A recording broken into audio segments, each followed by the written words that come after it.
Depending on your church background, you may or may not know the doxology. It's a song of praise to God that begins, "Praise God from whom all blessings flow." Do you know what I'm talking about? If not, look it up. Well, in Ephesians chapter 3, verses 14 through 21, Paul writes a doxology, a statement describing many of the amazing things Jesus has done in us and for us. Paul praises God and highlights several reasons why God deserves to be recognized for what he's done. First, God has the will and power to do more than we can think, dream, or ask. You see, when we were dead in our sins, Christ made us alive again.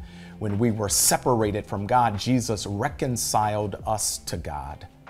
Secondly, the same power that created the world and that raised Jesus from the dead and has brought irreconcilable groups together in the church is in you and me.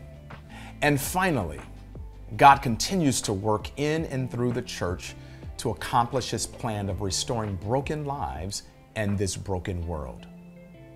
If you were to write your own doxology, what are the things you would include?